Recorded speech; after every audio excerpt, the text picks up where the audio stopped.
저희 가족은 이제 종종 시간이 맞으면 다 같이 한강변으로 산책을 좀 나갑니다. 이번 주라 그래야 되나요? 지난주라 그래야 되나요? 아무튼, 지난 월요일에도 산책을 나갔거든요. 뭐, 가면, 걷다 보면 이제 미주알, 고주알 여러 가지 이야기를 하게 됩니다. 근데 이제 최근에 저에게 있었던 일에 대해서 얘기하는데 제가 최근에 영어 공부를 좀 하고 있거든요. 왜냐면 이제 그 안식월 동안 유럽에 다녀왔는데, 아, 내가 이렇게나 혀가 아둔한 사람이었구나라는 것을 확인하게 됐어요. 그 영어 잘 못하기 때문에 생겨난 실수와 문제들도 있었고, 그냥 실수를 넘어서 사실 거기 되게 마음이 오픈된 사람이 많고 좀 이렇게 소통하려고 하는 사람들도 많은데 영어를 잘 못하니까 계속해서 숨는 거예요. 뒤에 숨는 거예요. 누구 뒤에? 아내 뒤에 이제 계속 숨는 거예요. 아, 이게 너무 싫더라고요. 그리고, 종종 이렇게 외국에 나갈 일이 있을 것 같고, 나가고 싶은 마음이 있는데, 내가 이렇게 계속해서 이 묵혀놨던 이 과제를 언제까지 내가 미뤄둘 것인가라는 생각이 들어서, 돌아오자마자 이제 영어 공부를 매일 아침 좀 하고 있어요. 출근 전에. 그런데 이제 이런 얘기를 산책하면서 하고 있는데, 그 얘기를 듣던 준하가, 4학년 준하가 갑자기 저를 이렇게 보면서 얘기를 하더라고요. 그러게, 아빠는 외국 사람 만나면 되게 겸손해지더라. 되게 겸손해지더라. 말투부터가 너무 겸손해. 막 이렇게 하더라고요. 일타쌍피죠. 형편없는 영어 실력에 대한 이야기인 동시에 평소에 나한테는 그렇게 교만하게 굴더니 거기 나가서는 겸손해졌다라는. 하지만 전혀 기분이 나쁘지 않았어요. 우선 너무 웃기잖아요. 웃긴 것도 있었는데 기분이 나쁘지 않았던 것은 제가 아니까, 내가 영어 못하는 거 아니까, 인정이 되니까, 그래서 배우려고 하니까. 그런 맥락에서 저의 학창 시절을 반추할 때 가장 후회되는 것이 있습니다. 뭐냐면 간단해요. 아는 척 했던 것들. 한 번 정도 말씀드린 적이 있는데, 예를 들면 이런 거예요. 문제집을 풀고 나서 뒷면에 있는 해답지를 보고 채점을 하는데, 하다 보면 틀리는 게 있잖아요. 근데 이제 문제 풀다 하고 그런 것들이 있어요. 네, 아는 것 같은데. 그래서 1번과 2번 사이에 막 고민하다가 1번을 이렇게 한 거죠. 근데 해답을 보니까 2번이에요. 그럴 때 인정을 해야 되거든요. 틀렸다고. 근데 이제 자존심과 뭐 이런 어떤 점수가 좀 더 잘 나왔으면 좋겠는 마음에 누구도 시키지 않았는데 혼자 스스로 채점하다가 이거 나 원래 아는 거야 하면서 이제 동그라미 치고 넘어갔던 것들이 종종 있었죠.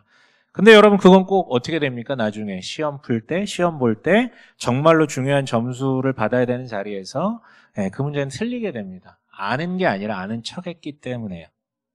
잠시 기분은 좋을 수 있어요. 그때 동그라미를 한 게. 하지만 꼭 중요한 순간에 그게 뽀록이 난다라는 것입니다. 진짜 문제는 모르는 게 아닌 것 같습니다. 모르는 건 죄가 아니죠. 진짜 문제는 모르는데 아는 척하는 거.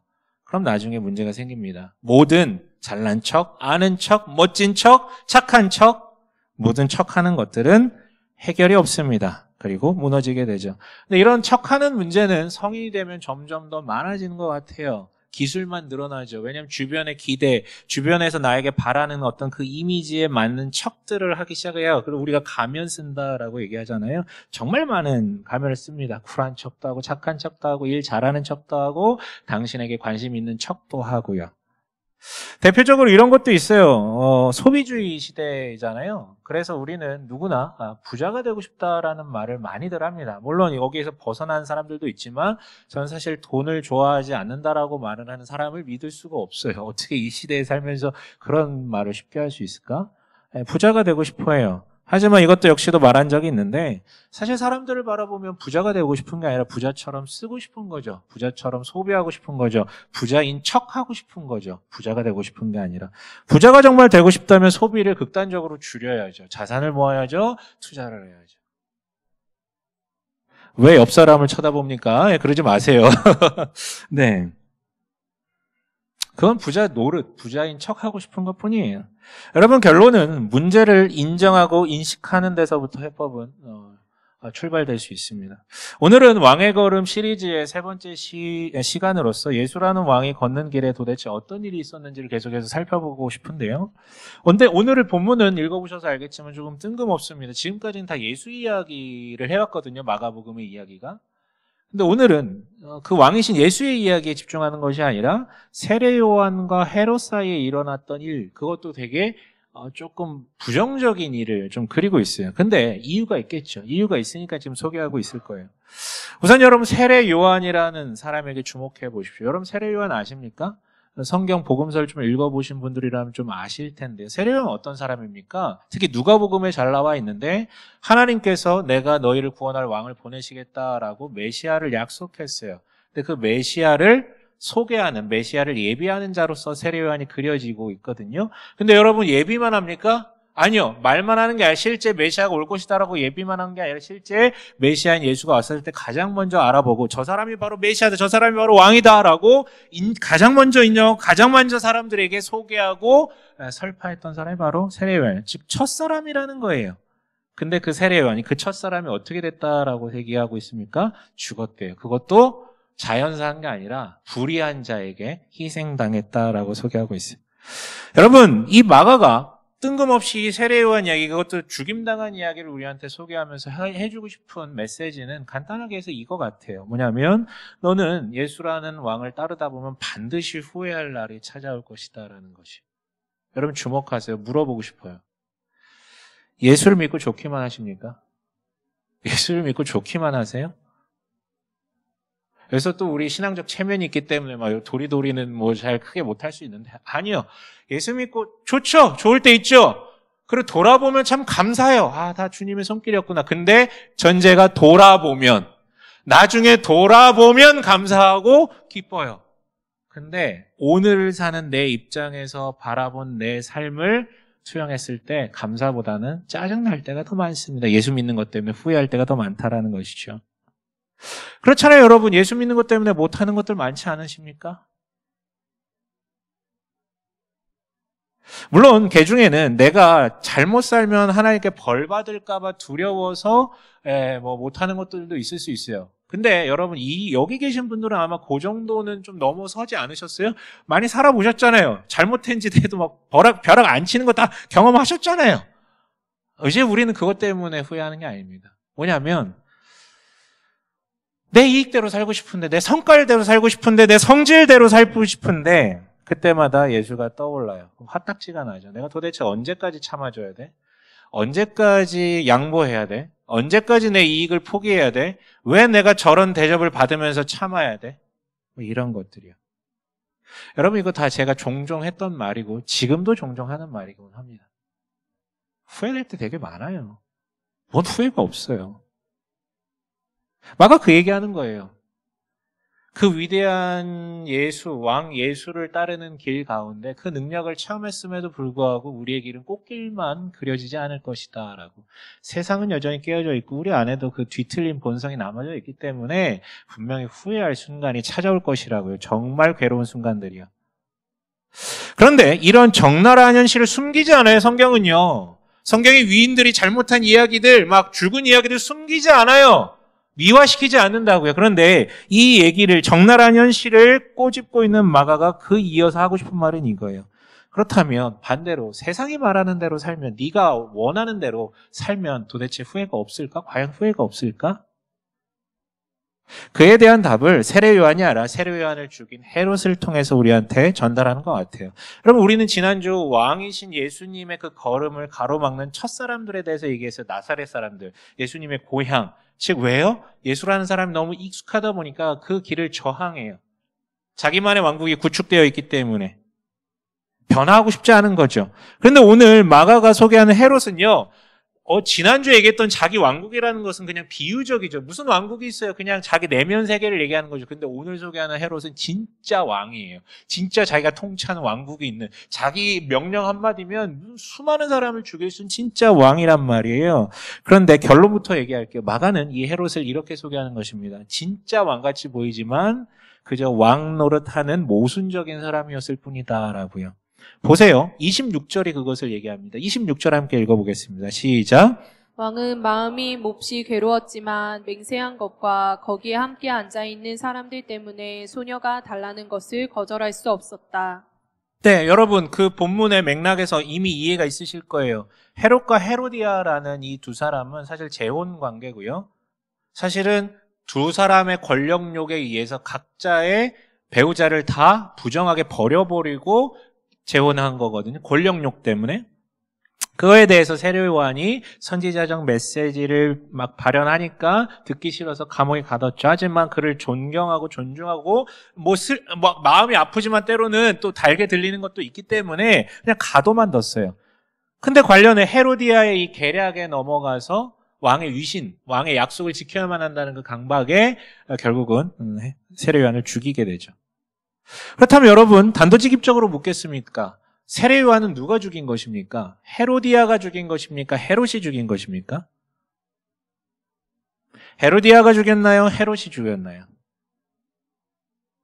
계략은 헤로디아가 짰죠. 그렇죠? 뭐 두말할 나위 없습니다. 근데 누가 죽였습니까? 누가 명령한 겁니까? 누가 죽이라고 했습니까? 왜 대답을 못 하십니까? 보기가 두 개밖에 없는데. 누가 죽였습니까? 헤롯이 죽였죠. 이렇게 말 더 할 필요가 없어요. 물론 헤로디아가 계략을 짰지만 명령을 내린 건 헤롯이에요. 그 유일하게 그 땅에서 빌라도라는 총독을 제외하고 인간을 죽일 수 있는 권리를 가진 유일한 자는, 명령을 낼 수 있는 유일한 자는 헤롯밖에 없어요. 헤롯이 명령을 내려서 죽인 거예요. 아이러니하지 않나요? 다시 얘기하자면 유일무이한 권력을 지닌 왕입니다. 그런데 마가가 서술하는 헤롯의 현실은 어떻습니까? 거절할 수 없었다라고 기록하고 있어요. 한마디로 어쩔 수 없었다라는 것이죠. 여러분, 그렇다면 이 사람 진짜 왕이 맞나요? 강대한 권력을 가진 듯하나 결국은 주변 사람들에 떠밀려서 선택할 수밖에 없고 어쩔 수 없었다라고 호소하는 이 사람이 진짜 왕이 맞나요? 우리가 되고 싶은 왕이 맞나요? 이렇게 살고 싶은가요? 아이러니죠. 근데 여러분, 우리 역시 타인들에게 혹은 스스로에게 어쩔 수 없었어, 어쩔 수 없었어 라는 말을 자주 하지 않으십니까? 뭘 어쩔 수 없어요. 결정은, 선택은 본인이 하는 건데요. 내가 타고난 환경이나 이런 건 내가 선택할 수 없어요. 그건 진짜 어쩔 수 없었어요. 근데 성인이 돼서 나이가 이렇게 먹고 어쩔 수 없었어 라는 말을 하는 것은 비겁한 거죠. 하다못해 내가 오늘 옆 사람을 바라보고 웃느냐, 찌푸리느냐, 그것도 여러분 다 본인이 선택한 거죠. 여러분, 나치 수용소에 가둬져서 막 극심한 고통을 겪다가 죽은 사람들의 이야기 많이 들으셨을 거예요. 그때 그 홀로코스터의 일원이자 그런데 다행히 살아났던 생존자였던 정신과 의사인 빅터 프랭클은 그 수용소에서 일어난 일을 기반으로 인간의 심리가 어떻게 흘러가는지를 아주 상세하게 쓴 책이 하나 있는데 바로 죽음의 수용소에서라는 책이에요. 이건 꼭 한번 읽어보셨으면 좋겠어요. 근데 그 책에 이런 문장이 있어요. 너무나도 뜻깊은 문장인데 함께 읽어볼까요? 시작. 모든 것을 빼앗길 수 있지만 한 가지는 빼앗을 수 없다. 너무 심플하죠. 환경은 내가 선택할 수 없는 것들이 많습니다. 주어지는 게 많아야 하지만 거기에서 내가 어떻게 대응하고 반응하는지 그 태도는 내가 선택할 수 있죠. 그건 누구도 뺏을 수 없거든요. 여러분, 자유가 박탈된 수용소에서도 이렇게 선택하는데 어쩔 수 없었다라는 말은 많은 부분 거짓일 가능성이 많습니다. 그래서 마가복음의 저자 마가는 이 헤롯이라는 인물을 통해 우리에게 호소하죠. 보라고요. 실제 왕이라는 사람의 삶마저도 저렇게 어쩔 수 없다라는 표현 가운데 매몰된다고요. 당장에는 다 할 수 있을 것 같지 왕이니까. 그러나 결론은 어쩔 수 없었다. 거절할 수 없었다. 그리고 무력하게 끌려다니는 삶, 그리고 죽이고 나서 후회하는 삶. 물론 마가는 인정합니다. 네가 진정한 왕인 예수를 따를지라도 후회할 일들이 분명히 생길 것이지만 그럼에도 불구하고 그 끝에는 진정한 자유와 생명이 너의 것이 될 것이지만 이 길은 아니라는 거죠. 그러니 선택하라고요.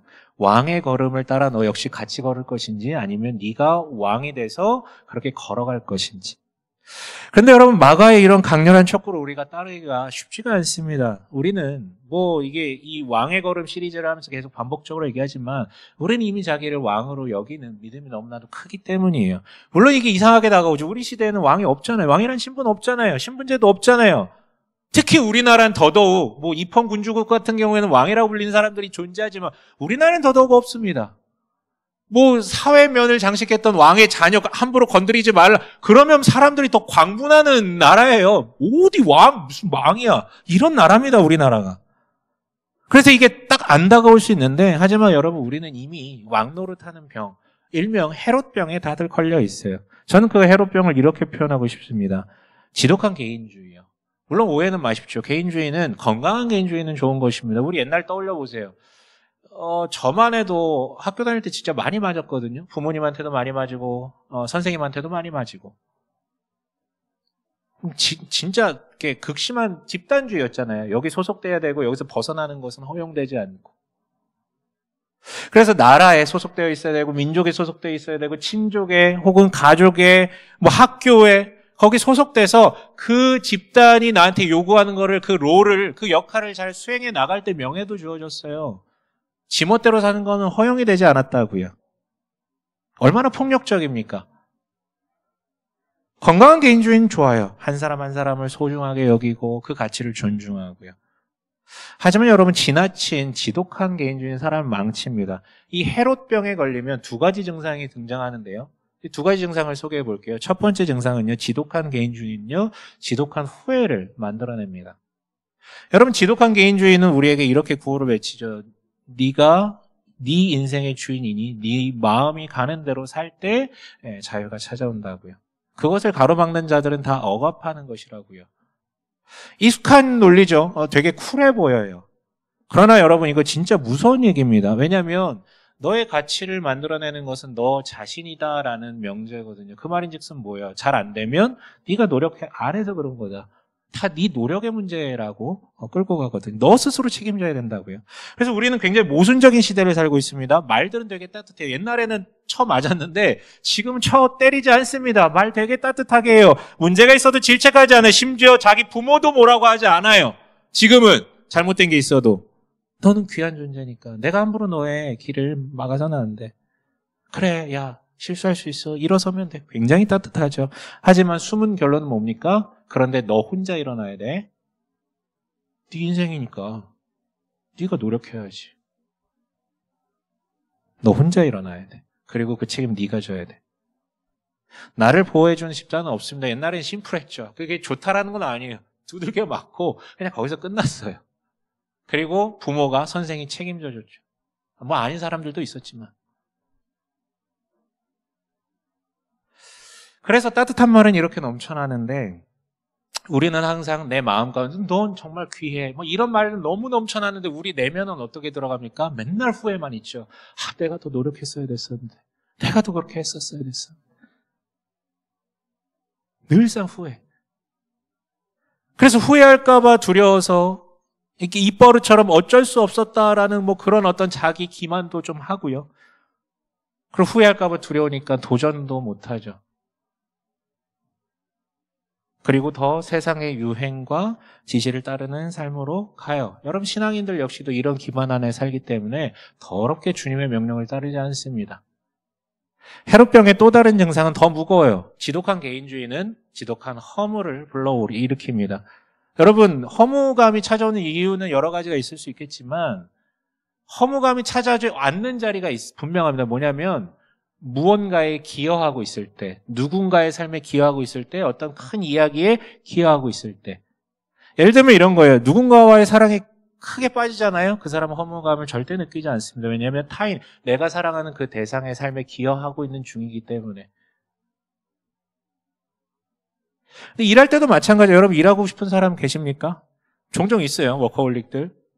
근데 대부분 일하기 싫죠. 그럼에도 불구하고 그 피곤한 일터에서 가끔 즐겁고 보람을 느낄 때가 있어요. 언제입니까? 이 집단의 목적과 목표에 내가 동의하고 그것에 내가 참여해서 기여하고 있는데 그것의 성과가 눈에 보일 때 허무함이 아니라 기쁨이 찾아와요. 피곤하지만. 근데 내가 동의도 안 된 일이고 불합리해 보이는 일이고 무가치해 보이는 일을 억지로 기계처럼 하고 있으면 무료함을 지나서 허무함이 찾아온다고요. 내가 왜 이 짓을 하고 있지라고 하면서요. 사실 근데 성경은 이미 다 얘기해 주는 부분입니다. 인간은 처음부터 목적이 있게 만들어졌어요. 하나님과 사랑을 나누고 하나님을 대리해서 하나님이 지으신 이 세상을 다스리게끔 이 큰 이야기가 우리한테 이미 주어졌더라고요. 그리고 홀로 지음받은 존재가 아니라 처음부터 사랑을 나눌 나 외에 다른 존재와 함께 지음받았다고요. 우린 목적이 있어요. 방향이 있어요. 큰 이야기가 있어요. 해야 될 일이 있어요. 근데 개인주의는 정반대, 지독한 개인주의는 정반대를 우리한테 계속해서 강요하죠. 네 이야기에 더 집중하라고요. 그래서 여러분 우리 시대에 사라진 단어가 대의, 정의 이런 단어가 더 이상 없어요. 신앙적으로 표현하면 소명, 사명 없어요. 큰 이야기가 사라져요. 목적을 상실해요. 방향을 상실해요. 무엇을 위해서 살아야하는지 몰라요. 그러면 여러분 허무감만 찾아오죠. 우린 짐승이 아닌데 먹을 것만 먹으면 집만 생기면 평안해진 존재가 아닌데 허무하죠. 반면 그런 작은 이야기, 즉 나에게만 집중되는 이야기, 그것도 내일의 나는 무시하고요. 오늘 지금 나만 바라보는 거예요. 나를 위한 삶만. 그러다 보면 오늘 나의 쾌락에 쉽게 몰들죠. 그러다 보니 안타까운 건 우린 더 이상 기여할 생각이 없어요.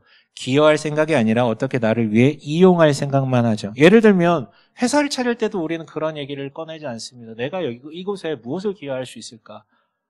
우리가 꺼내는 유일한 질문은 이 회사가 나한테 무엇을 줄 수 있을까? 얼마나 많은 돈, 그것도. 관계도 마찬가지죠. 상대의 이야기에 내가 기여할 생각이 아니라 내 이야기에 이용할 생각을 하면 피곤해지는 거예요. 심지어 연애나 결혼도 마찬가지입니다. 내가 해줄 것을 생각하는 게 아니라 내가 해준 것을 먼저 기억하고 내가 받아야만 하는 것을 먼저 기억한다면 그 관계는 절대 해체될 수밖에요. 그런 여러분, 그런 자기 이야기에만 갇힌 자들은 결국 허무함이 찾아올 수밖에 없습니다. 여러분이 해로병이라고 불리는 지독한 개인주의의 결과는 바로 그것입니다. 근데 안타깝게 그리스도인이라고 불리는 이들조차 이 해로병에서 자유롭지가 않습니다.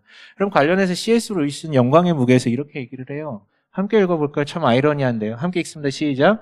우리는 무한한 기쁨이 제공되는데도 술과 성과 야망에 어리석게 빠져있는 한쪽짜리 피조물 들입니다. 마치 바닷가에서의 휴가가 무엇을 의미하는지 상상할 수 없어서 슬럼가에서 진흙파이 만들기를 계속하고 싶어하는 무지한 어린아이와 같습니다. 우리는 너무나 쉽게 만족합니다. 네, 이게 지금 우리의 현실이라는 거죠. 물론 여러분 세상에는 기꺼이 자신의 왕노릇하는 해로병으로 탈출하는 사람들이 종종 있습니다. 어떤 사람이냐면 대표적으로 예수님께서는 이런 사람들을 소개하는데요. 마태복음 5장 3절이에요. 너무 유명한 구절이죠. 함께 읽어볼까요? 시작. 마음이 가난한 사람은 복이 있다. 하늘나라가 그들의 것이다. 아시죠? 이게 팔복이라고 불리는 그 유명한 가르침의 첫 구절이에요. 예수님은요, 복이 있을 만한 사람의 대상을 한 8종류로 언급해요. 근데 여러분 그거 다 안 읽어봐도요, 이 사람들 다 무너진 사람들이에요. 근데 왜 예수님께서 이 사람들에게 복이 있다라고 얘기하십니까? 왜냐하면 완전 박살나버렸기 때문에 이 사람들은 자기가 왕이 될 수 없다는 거, 자기가 주인공이 될 수 없다는 거 너무나도 인정하는 사람들이라서요. 인정을 하니까, 나는 왕이 아니다라는 걸 인정을 하니까 해답을 찾겠죠. 그러면 나를 대신해서 이런 나를 부여잡고 함께 가줄 그 대상은 누구인가, 나를 구원해줄 대상은 누구인가 찾겠죠. 그러다 예수를 만날 수 있으니까요. 그래서 하늘나라가 그의 것이 될 것이니까요. 그런데 여기까지만 설명하면 의문이 들 거예요. 그럼 기독교는 불행해져야만, 삶이 무너져야만 예수를 따를 수 있다고 얘기하는 그런 종교인가요? 그거 너무 세디스트 아닙니까? 맞아야만 믿음을 가질 수 있다는 건 너무 폭력적이지 않습니까? 아니요. 여러분 무너지지 않고도 예수를 따를 수 있는 길은 있어요. 여러분 지난주에 비 진짜 많이 왔잖아요. 기억하시죠? 뉴스에 계속해서. 만약에 서울에 비가 그렇게 왔으면 더 난리였을 텐데, 아무튼 이놈의 서울 중심의 사회, 지방, 특히 남부지방에 엄청나게 폭우가 왔어요. 난리가 났어요. 근데 지난 금요일 18일자 뉴스에 아주 좀 먹먹해지는 재밌는 뉴스가 나오는 거 인터뷰 영상을 봤거든요. 물난리가 났던 충남 예산의 주민들을 대상으로 기자가 이제 인터뷰를 해요. 먼저 인터뷰했던 여성분은 막 오열하면서 이 논과 소 키우던 소들이 다 떠내려갔다고 막 그게 울고 막 오열해요. 근데 이제 화면을 바꿔서 기자에게로 다가오는 한 남성분이 이제 클로즈업이 됐어요. 그 아저씨는 이만한 백팩을 손에 이렇게 끌어안고 무릎 위로 올라오는 이 물을 이렇게 가더라고요. 대화를 해보니까 자기 집 1층에 다 잠겼대요. 그래서 급하게 나왔대요. 근데 이게 너무 소중하게 이거를 백팩을 안고 있으니까 기자가 물었죠. 근데 혹시 지금 안고 계신 가방에 뭐가 들어있는지 말씀해 주실 수 있으세요? 라고 했더니 그 아저씨가 이렇게 얘기해요. 아들이 대학생인데 리포트 써야 되는데 노트북을 두고 와서 그래서 노트북하고 며칠 갈아입을 수 있는 옷만 챙겨서 이거 들고 가는 거예요. 라고요. 여러분 집이 1층에 다 잠겼어요. 여러분 뭐 들고 가실래요? 여러분 집이 갑자기 그렇게 잠기면 뭐 들고 가실래요? 그게 가장 소중한 거 아닙니까? 가장 소중한 것들이잖아요. 그 급한데. 근데 그 아저씨가 들고 나온 건 다른 게 아니에요. 아들 노트북. 아들의 이야기가 지속되길 원하는 마음에서.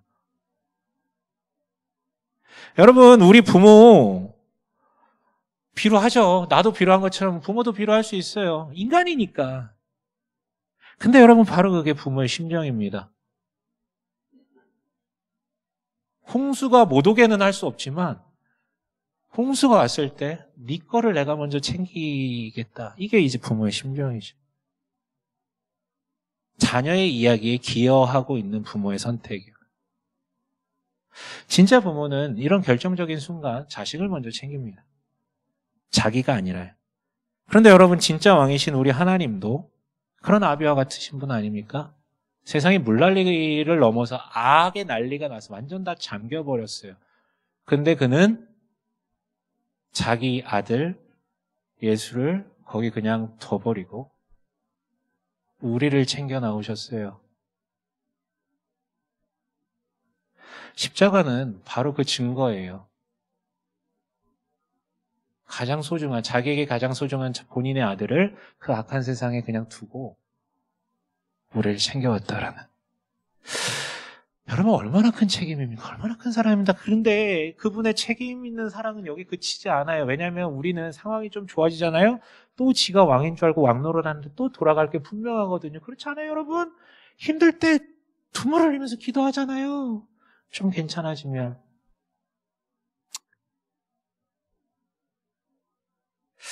그런데 그걸 가만두지 않으시고 어떻게 하십니까? 여러분 예수님은요. 오늘 세례요한이 당한 상황과 되게 비슷한 상황을 나중에 맞닥뜨리게 돼요. 이번에는 헤롯 왕이 아니라 빌라도라는 조금 더 강력한 로마 제국의 권력을 갖고 있던 총독. 헤롯보다 더 강한 권력을 갖고 있던 그 왕 같은 빌라도 앞에 끌려가죠. 사람들이 억지로 고발했으니까. 빌라도는요. 죄를 찾지 못했어요. 다른 복음서들 봐도 나와요. 빌라도는 그에게서 죄를 찾지 못했다고. 이를 풀어주려고 그랬어요. 허나 마태복음 27장은 이렇게 얘기합니다. 27장 24절인데 함께 읽어볼까요? 시작. 빌라도는 자기로서는 어찌할 도리가 없다는 것과 또 밀란이 일어나려는 것을 보고 물을 가져다가 우리 앞에서 손을 씻고 말하였다. 나는 이 사람의 피에 대하여 책임이 없으니 여러분이 알아서 하십시오. 여러분 똑같지 않나요? 데칼코마니죠. 가장 강대한 권력을 갖고 있는 이 빌라도가 헤롯하고 똑같이 얘기합니다. 나는 어쩔 수 없었다. 나는 어쩔 수 없었다. 그리고 예수를 넘겨주죠. 그리고 죽임당하게 해요. 뭐가 어쩔 수 없어요? 지가 총독인데. 여러분 헤롯이나 빌라도나 가장 강력한 권력을 갖고 있는 왕 같은 존재가 어쩔 수 없었다라고 계속해서 얘기하는 것은 이 왕 노릇하는 게 얼마나 모순적인지를 우리한테 고발하는 거예요. 하지만 여러분 진짜 왕이신 그 예수께서는 어떻게 하셨습니까? 결정적 차이가 있죠. 진짜 어쩔 수 없는 십자가라는 상황이 주어졌어요. 너무 괴로워서 이 잔을 내게서 조금 멀리 해달라고 기도까지 하셨던 분이에요. 그리고 그는 그 십자가 밑에 있는 모든 인간들을 다 심판할 수 있는 권능도 갖고 계셨던 분이에요. 그러나 그 십자가에 오르신 예수는 그들을 심판하기 위해서 기도한 게 아니라 이렇게 기도하시죠. 누가복음 23장 이렇게 기록되어 있습니다. 함께 읽습니다. 시작. 그때 예수께서 말씀하셨다. 아버지, 저 사람들을 용서하여 주십시오. 저 사람들은 자기네가 무슨 일을 하는지를 알지 못합니다. 예, 여기까지요. 저들을 용서해 주옵소서. 저들은 지금 지들이 뭘 하는지도 모르는 사람들입니다. 그래서 맨날 어쩔 수 없었다라고 맨날 그 얘기밖에 못하는 존재들입니다.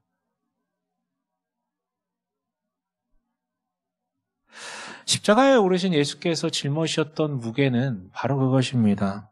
왕노릇 하고 싶어서 입버릇처럼 어쩔 수 없었다라고 얘기하는 그 어쩔 수 없었다라는 것마저도 대신 짊어지셨다는 것이죠. 어쩔 수 없었다라면 세상에 또 끌려다니는 그때마다 저지른 그 모든 무력함과 죄를 예수님 십자가에서 대신 감당하신 것입니다. 여러분, 이토록 집요한 사랑에 주목하십시오. 당신이 일부러 무너지지 않아도 돼요. 일부러 마음이 가난해지지 않아도 돼요. 근데 이렇게나 놀라운 책임지는 사랑에 여러분들이 마주할 수 있다면 당신은 기꺼이 그를 나의 왕으로 받아들이게 될 것입니다.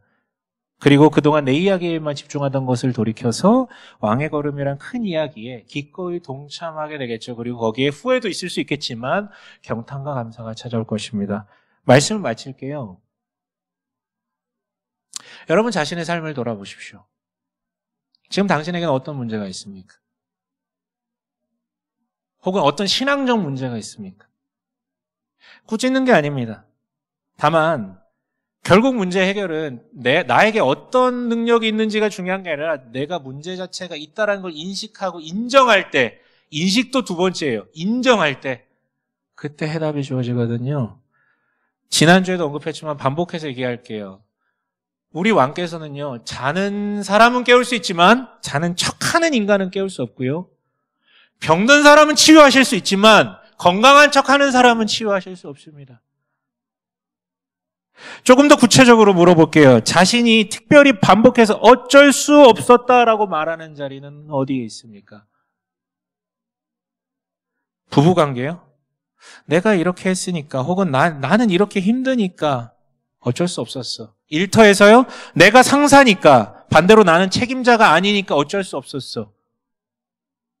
혹은 쾌락을 넘어서 중독의 자리, 난 충분히 수고했으니까 어쩔 수 없어. 힘드니까 어쩔 수 없어. 아니면 인간관계?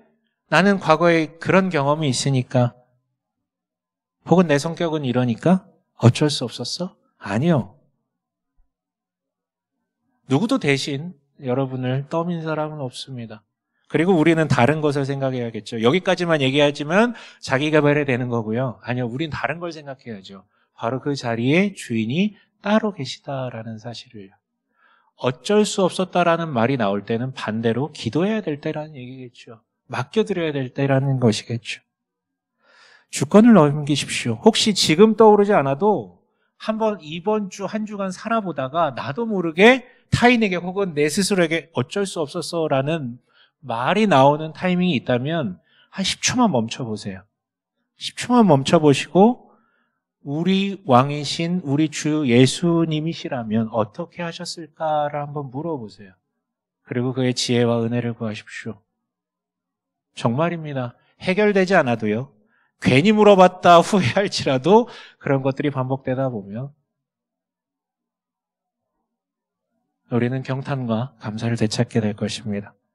후회의 허물을 넘어서 더욱 회복하고 성장함으로 여기서부터 하나님 나라를 살게 되실 것입니다. 그런 여러분 되시길, 그런 우리 되길 주님의 이름으로 간절히 축원합니다. 아멘.